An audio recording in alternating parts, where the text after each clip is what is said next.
नमस्कार, मैं हूं पवन त्यागी। आजकल भारत के अंदर एक महंत, एक संत की बड़ी चर्चा है और वो है बागेश्वर धाम बालाजी के महंत धीरेंद्र शास्त्री। अभी तक उनके इस बात पर बवाल मचा हुआ था कि किस तरह से वो दूसरे धर्म में गए सनातनियों की घर वापसी करा रहे हैं। इसको लेकर जहां एक तरफ बाकी लोगों में खलबली मची हुई थी, अब उन्होंने एक और बयान देकर सबके अंदर एक बार फिर से खलबली मचा दी। उन्होंने कह दिया कि यदि देश के सनातनी उनका साथ दें तो वो भारत को हिंदू राष्ट्र बना देंगे। इस बात को लेकर के पहले ही मीडिया उनको टारगेट कर रहा था और पूरे जो लिबरल हैं वो बौखलाए हुए थे। यहां तक कि जो मानव है महाराष्ट्र के, उन्होंने तो एक एफआईआर भी दर्ज करा दी है और उनका दावा है कि मैं धीरेंद्र शास्त्री को जेल भेजकर ही दम लूंगा, क्योंकि महाराष्ट्र के अंदर जो एक्ट है टोना टोटका कानून, उसके तहत उन्होंने कहा कि मैंने पहले भी कुछ पादरियों को जेल में भिजवाया है और अब यह कानून का काम है। और इसके लिए आपको बता दूं, पूरा लिबरल टुकड़े टुकड़े गैंग और इस देश में सनातनियों के विरुद्ध षड्यंत्र करने वाले लोग सारे एकजुट हो गए और इसमें तड़का लगाने का काम कर रहा है देश का मीडिया।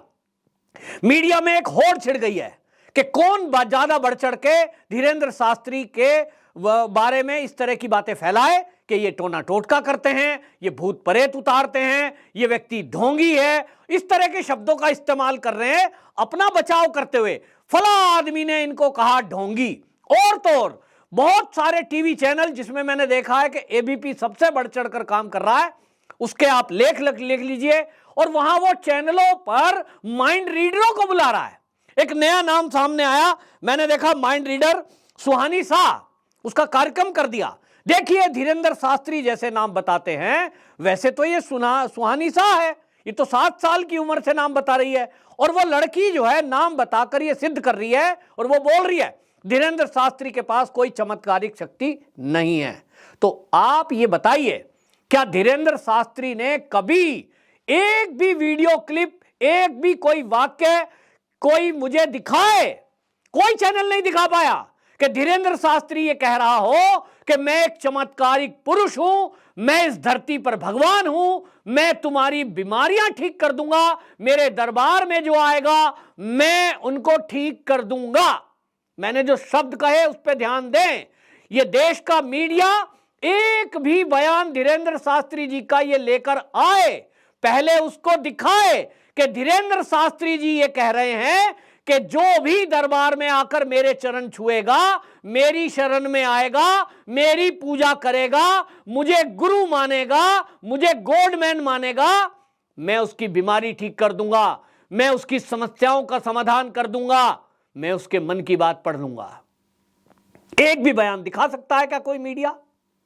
अभी तक तो नहीं दिखाया, ना ही दिखा पाएगा, क्योंकि मैं धीरेंद्र शास्त्री जी के सारे कार्यक्रम की वीडियो को देख चुका हूं, लगातार सुनता हूं, लाइव सुनता हूं और मुझे नहीं मिला।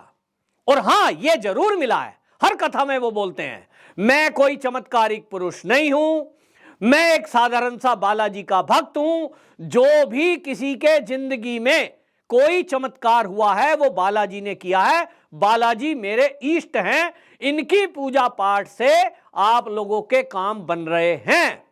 ये वर्ड तो सुना है। तब फिर ये जो देश का मीडिया है उनको बाबा क्यों कह रहा है?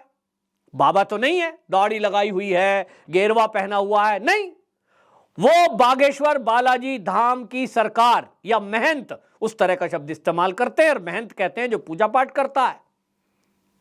तब क्या वो अपने को कोई पीठाधीश्वर, कोई संत, इस तरह की उपाधि लिए हुए हैं? जवाब है नहीं। फिर जो है आप माइंड रीडरों को क्यों ला रहे हो? टीवी पर बिठाकर डिबेट कराई जा रही है, एक तरफ बैठे हुए हैं ये माइंड रीडर, कोई मनोवैज्ञानिक, और सिद्ध करने में लगे, होड़ मची है चैनलों में कि तू 8 घंटे दिखा रहा है तो मैं 10 घंटे दिखाऊंगा। और क्या डिबेट है? बागेश्वर बालाजी सरकार धीरेंद्र शास्त्री क्या ढोंगी है? इस तरह के शब्द इस्तेमाल करते हैं।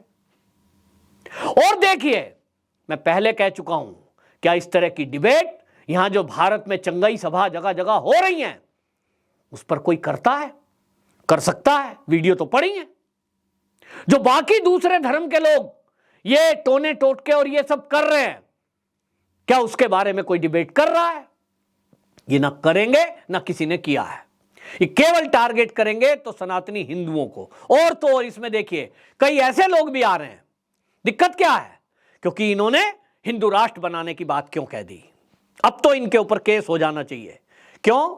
हिंदू राष्ट्र कहने की बात क्या गुनाह है? क्या यह हिंदू राष्ट्र नहीं है? संघ के सरसंचालक जी ने तो साफ साफ कहा है यह भारत हिंदू राष्ट्र है। और वो क्यों कह रहे हैं? ये तो सब कह रहे हैं, मैं कह रहा हूं। क्योंकि आप देखिए कि जब 1947 में देश का बंटवारा हुआ, वो धर्म के आधार पर हुआ। जब धर्म के आधार पर हुआ, एक विशेष धर्म के जानने मानने वालों ने यह कहा कि हमको हमारा अलग स्थान दे दीजिए, हम भारत में इन लोगों के साथ नहीं रह सकते जो हिंदू है। तब एक स्थान दे दिया गया और उसका नामकरण उन्होंने खुद किया, उस वर्ग ने। उसका नाम रखा पाक स्थान, यानी पवित्र स्थान उन लोगों के लिए, और राष्ट्र घोषित कर दिया इस्लामिक राष्ट्र। जब एक हिस्सा इस्लाम के मानने वालों ने दो भाग करके अपने देश के अंदर जो उन्होंने क्रांतिकारी कदम किए थे, या जो भी अंग्रेजों को भगाने के लिए कुछ किया था, मैं उस पर नहीं पढ़ रहा हूं, लेकिन उन्होंने उसके मेहनताना के रूप में एक भाग मांग लिया, नाम रख दिया इस्लामिक राष्ट्र। तो ये जो दूसरा टुकड़ा है ये हिंदुओं का हुआ, तो ये क्या हुआ? हिंदू राष्ट्र 1947 में। उसके पहले भी था, लेकिन उससे एक भाग काट दिया जिसको उन्होंने इस्लामिक राष्ट्र बनाया। तो भारत तो पहले से था, हिंदू राष्ट्र था। अगर कोई इसको बोल रहा है, चाहे संघ का स्वयंसेवक बोल रहा है, चाहे कोई सनातनी बोल रहा है, चाहे कोई राष्ट्रभक्त बोल रहा है, चाहे धीरेंद्र शास्त्री जी बोल रहे हैं, ये कोई नई बात नहीं है। हालांकि इनके वर्डिंग पे मैं भी थोड़ा सा ये कह रहा हूं कि ये कह रहे हैं मैं बना दूंगा, जबकि ये ऑलरेडी है, बनाना नहीं है, ये ऑलरेडी है। ये कहें कि मैं घोषित कराने में प्रयास करूंगा, हां, सरकार लेवल पर, संविधान लेवल पर यह घोषणा होना बाकी है। हिंदू राष्ट्र तो है, लेकिन इसी बात को लेकर ये निशाने पर आ गए हैं कि इन्होंने ऐसा कह दिया, अब तो बस बवाल मच गया। सब लोगों को परेशानी क्या है इनसे? ये नहीं कह रहे कि मुझसे जुड़ो। आपको बताऊं, एक बड़ा चैनल है, वो चैनल बागेश्वर धाम बालाजी पहुंच गया है। वहां धीरेंद्र शास्त्री नहीं है, लेकिन वो पहुंच गया, और वहां वो लोगों से बात कर रहा है, और लोग बता रहे हैं, वो ये कह रहे हैं कि यहां जो धीरेंद्र शास्त्री जी है, बाकायदा लिख के लगाया गया है, वहां जो सेवादार है वो बोलते हैं कि आप कोई उनकी जो सभाएं हो रही हैं, जो कथा हो रही है, जो दरबार लग रहा है, उसमें जाएं या ना जाएं, आप अगर बागेश्वर धाम बालाजी आ जाएंगे, जहां एक छोटा सा मंदिर है, छोटे से गांव में, उस मंदिर के बाहर आकर आप एक नारियल बांध दीजिए। 3 तरह का नारियल बनता है वहां। अगर आपको कोई भूत प्रेत बाधा यानी नेगेटिविटी है तो काले कपड़े में, अगर आपको कोई कर्ज से संबंधित कुछ बात करनी है या कोई समस्याएं हैं तो लाल कपड़े में, और अगर विवाह संबंधी और संतान संबंधी कोई बात है तो पीले कपड़े में बांधिए, मन्नत मांगिए, और वो कहते हैं 21 बार उस मंदिर की परिक्रमा लगवाइए। लाखों लोग बोल रहे हैं कि हमें केवल यहां आकर अपनी प्रार्थना करने से और इस मंदिर के चक्कर लगाने से 21 परिक्रमा से हमारा काम 90% बन गया। अब यहां तो धीरेंद्र शास्त्री जी का रोल नहीं है। धीरेंद्र शास्त्री जी वहां उनसे मिले या नहीं मिले, लोगों के काम हो रहे हैं। यानी वो जो स्थान है, उस स्थान की शक्ति ये काम कर रही है। इस देश में जितने भी मंदिर हैं, जितने भी तीर्थ हैं, लाखों करोड़ों लोग प्रतिदिन वहां जाते हैं, और लाभ उनकी श्रद्धा का विषय है। लोगों को अनुभूति होती है कि वहां कोई शक्ति है, किसी के गुरु, किसी के संत, किसी के महंत, किसी के पिता, किसी के माता, उनकी श्रद्धा का मामला है। तो दूसरे धर्म के लोगों को इस पे सवाल उठाने की बात क्या है? ना, लोग कहते हैं साहब ये तो अंधविश्वास है, ये तो जादू टोना करते हैं। क्या उन्होंने किसी से पैसे लिए हैं? क्या वो किसी को धर्म परिवर्तन करा रहे हैं? घर वापसी अलग चीज है, लेकिन क्या वो धर्म परिवर्तन करा रहे हैं? नहीं। क्या वो देश विरोधी कोई एक्टिविटी कर रहे हैं? बिल्कुल नहीं। क्या वो किसी को अपने से जोड़ रहे हैं कि मैं तुम्हारा गुरु, मैं गॉडमैन, मेरी पूजा करो, मेरी फोटो ले जाओ, मैं गुरु हो गया आज से आपका, मैं एक गुरु मंत्र दे रहा हूं, ऐसा कर रहे हैं? बिल्कुल नहीं। तब फिर उनका विरोध क्यों?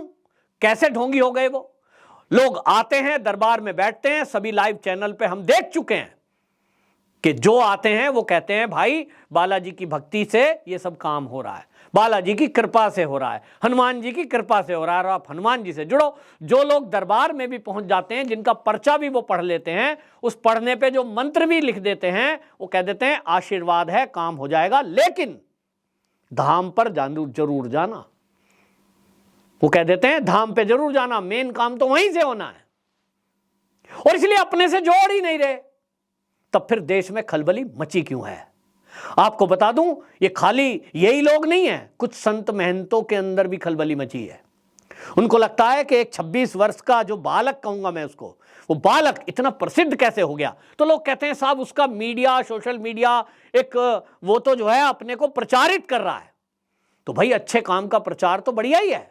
यदि किसी को कोई प्रॉब्लम है, किसी पे कर्जा है, कोई मानसिक बीमारी है, किसी के घर में कलेश है, झगड़ा है और कोई बीमारी भी है यदि, और उसकी मान्यता है, मैं नहीं कह रहा हूं कि वहां जाके ठीक होती है, लेकिन उसके मन में भावना है कि वहां जाकर मैं ठीक हो गया, तो उसमें किसी का क्या गया? लोग डॉक्टर के पास जाते हैं और वो ये भी कहते हैं, मैंने सुना है अपने कानों से, धीरेंद्र शास्त्री जब भी कोई जाता है उसको कहते हैं इलाज अगर चल रहा है बीमारी का, वो कहते हैं डॉक्टर की सलाह भी लो, दवाई भी खाओ, लेकिन ये परमात्मा की कृपा है, हनुमान जी की भक्ति भी करो। तो भाई ये तो सब करते हैं, इसमें दिक्कत क्या है? तो अभी जो दावा किया जा रहा है जेल भेजने का, वो कहते हैं महाराष्ट्र में 1913 में महाराष्ट्र मानव बलि और अमानवीय कृत्य की रोकथाम के उन्मूलन हेतु अधिनियम पारित किया गया था, जिसके तहत इनके खिलाफ एफआईआर कराई जा रही है और दावा यह किया जा रहा है कि धीरेंद्र शास्त्री को ये जेल भेजकर दम लेंगे। इसी पर कुछ संत कह रहे हैं, प्रयागराज में जैसे ही वहां अमावस्या पर डुबकी लगाने के लिए लोग पहुंचे थे, और वहां आपको बता दूं कई लोग ये कह रहे हैं कि साहब जो है माघ मेले में जो संत इकट्ठे हैं वो कह रहे हैं ये धीरेंद्र शास्त्री जिस तरह से तेजी से प्रचारित हो रहे हैं और ये लोगों की घर वापसी करा रहे हैं, ये हिंदू राष्ट्र की कल्पना को दोहरा रहे हैं, बोले इनका हाल भी ऐसे ही होने वाला है जैसे कई संत पहले जेल में गए हैं। अब ये बचने वाले नहीं हैं, लोग सुप्रीम कोर्ट तक नहीं छोड़ेंगे, और सुप्रीम कोर्ट क्या करेगा, कैसा करेगा, ये हमने पहले देखा है। तो लोग सवाल उठा रहे हैं। मैं नहीं कह रहा हूं कि कोई अन्याय होगा, न्यायपालिका पर पूरा हमें भरोसा है, रखना भी चाहिए, लेकिन लोगों की राय है कि जिस तरह से पहले कुछ संत महंतों को कुचलने के लिए, हिंदू सनातन धर्म पर, संस्कृति पर प्रहार करने के लिए, चाहे वो जलीकट्टू का मामला हो, चाहे फिर वो हमने देखा जो शनि सिंगला मंदिर था वहां की बात हो, और इसलिए ये जो हिंदू हैं ये पहले से आशंकित हैं, इनको भय है कि इस संत को भी इसी तरह जेल में डालकर कुचल दिया जाएगा। और इसीलिए आज धीरेंद्र शास्त्री जी ने यह कह दिया कि भाई सनातनी चुप बैठने का टाइम नहीं है, जागृत हो, अपने हक की बात करो, आपको दबाया कुचला गया है, आज से नहीं सैकड़ों सालों से। तो अपनी संस्कृति की रक्षा के लिए, अपने धर्म की रक्षा के लिए खड़े हो का मतलब यह नहीं है कि कोई हथियार उठाने को कह रहे हैं, कोई डंडा उठाने को कह रहे हैं, मतलब जागृत हो जाओ, प्रतिकार करो। जो ये लोग टीवी पर, मीडिया में ये सिद्ध करने में लगे हैं कि धीरेंद्र शास्त्री जैसे तो मैं भी हूं, माइंड रीडर कर लेती हूं मैं, जैसा मैंने नाम लिया उसका सुहानी शाह का, भाई ठीक है आप 7 साल की अवस्था से किसी का माइंड पढ़ने में सक्षम है, आपको भी आपके माँ बाप या पिछले पूर्वजों की आपकी कर्मों के कारण हो सकता है आपके अंदर वो शक्तियां हो, बहुत लोगों के अंदर होती है। इस देश में धीरेंद्र शास्त्री जी अकेले नहीं हैं जिनके पास ये शक्ति है, ऐसे हजारों लोग हैं। ये मीडिया में छा गए, बहुत लोग ऐसे हैं जो कुटिया में बैठे हैं, मंदिर में बैठे हैं, ऐसे बहुत लोग हैं। कानपुर के अंदर एक मंदिर है, वहां मौसम का पहला बरसात आने के पहले वो पता लग जाता है कि बारिश आने वाली है। उत्तराखंड में कई ऐसे महंत हैं जो आपको पहले से ही बता देंगे, और उनके पास आप जाइए, दरबार लगता है, वो अंदर की बात भी बता देते हैं। तो ये शक्तियां, ये आध्यात्मिक शक्ति है, ये कोई जादू टोना नहीं है। जादू टोना और नर बलि जो अधिनियम है वो तो इसलिए था कि लोग बलि देते हैं, चाहे वो जानवर की हो तो मनुष्य की भी दे देते हैं। उसके रोकथाम के लिए, काला जादू के रोकथाम के लिए हमारे देश में कानून बना, और सबसे पहले बिहार में बना। वो इसलिए बना क्योंकि वहां डायन और ये चीजें करके औरतों को मार दिया जाता था। तो ये कोई धीरेंद्र शास्त्री तो ऐसा कहते नहीं है कि आपके ऊपर ये जादू है, लाओ मैं मंत्र पढ़ देता हूं और ये लो साहब मैंने ताबीज दे दिया और फला आदमी ने आपके ऊपर ये किया है। आप पूरी वीडियो देखना, कभी भी एक शब्द नहीं बोलते। वो बोल देते हैं घर का मामला मैं नहीं बताने वाला हूं, समस्या का समाधान मैं दे रहा हूं, मैं समस्या को उजागर करने के लिए नहीं बैठा हूं। इस तरह के सावधानी पूर्वक वो शब्द बोलते हैं, लेकिन जैसा कि 26 साल उम्र है, कुछ उत्साह, कुछ जोश में कुछ चीजें बोल देते हैं, लोगों को वो अखरती है कि कोई आदमी ऐसा खुलकर कैसे बोल सकता है कि आप लव जिहाद के चक्कर में बहने ना पड़े। कोई कहे मंच से कि भाई अब सनातनियों जाग जाओ, अब हिंदू राष्ट्र बनाना है, आप इकट्ठे, ये लोगों को सुनने की आदत नहीं है। लेकिन ताज्जुब जब होता है कि जब जगत गुरु शंकराचार्य जैसे लोग भी इसमें बोलते हैं। जगत गुरु शंकराचार्य स्वामी अविमुक्तेश्वरानंद, उन्होंने चुनौती दे डाली और उन्होंने कहा कि अगर इनमें ताकत है तो जोशी मठ में जो पहाड़ों में दरार आई है उसको भर के दिखाएं। तो भाई लोग उनको भी ट्रोल कर रहे हैं, कह रहे हैं जी आप तो जगत गुरु हो, वो तो 26 साल का बालक है, वो तो एक महंत है, आपके नाम के पहले लगा है जगत गुरु, यानी संसार के गुरु, जगत गुरु हैं आप, तो बहुत बड़े पीठ के महंत हैं और वो बच्चा है भाई, उसके बस की नहीं है, आप तो वहीं बैठे हो, आप भर दो, उसके बस की तो नहीं है।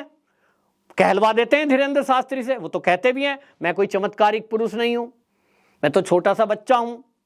तो आप चुनौती देने के बजाय पहले आप भर दो भाई, लोग कह रहे हैं, ये मैं नहीं कह रहा हूं। तो कुल मिलाकर दिखाई दे रहा है कि लोगों को बौखलाहट है, लोगों के अंदर एक घबराहट है कि एक छोटा सा बच्चा ऐसा कैसे कर सकता है। लेकिन आपको बता दूं, ये परमात्मा की इच्छा से इस तरह के व्यक्ति आते हैं। जिस तरह से मोदी जी के पीछे भी पूरा विपक्ष और देश के लिबरल एक बार में पड़ गए थे कि ऐसा व्यक्ति कैसे सत्ता पे बैठ सकता है, हमने तो इसे गुजरात के दंगों में फंसा दिया था, हमने तो इसे कट्टर हिंदू बना दिया था। इसी तरह योगी जी के पीछे पड़े थे। आप याद रखिए योगी जी का वो भाषण जो संसद के अंदर दिल्ली में एक सांसद होते हुए उन्होंने दिया था, और वो फूट फूट कर संसद के अंदर रोए थे। उनको कुचलने की कोशिश की गई थी समाजवादी पार्टी के द्वारा। जब जब कोई इस तरह से देश की बात करेगा, जब जब कोई सनातन संस्कृति की बात करेगा, इसी तरह उसको पूरा लपेट कर सारे दल ये मधुमक्खी के छत्ते की तरह टूट पड़ेंगे और उसको कुचलने का प्रयास करेंगे। अब आपकी और मेरी जिम्मेदारी बनती है कि जो देश हित में, समाज हित में, संस्कृति के हित में, सनातनियों के हित में उठ खड़ा हुआ है, उसके साथ हम खड़े हों, कंधे से कंधा मिलाएं। मैंने अपना काम किया वीडियो बनाकर, लेकिन मैं आपसे आग्रह करता हूं इस वीडियो को हर सनातनी तक पहुंचाएं, बालाजी की कृपा जरूर मिलेगी। जय बागेश्वर बालाजी धाम।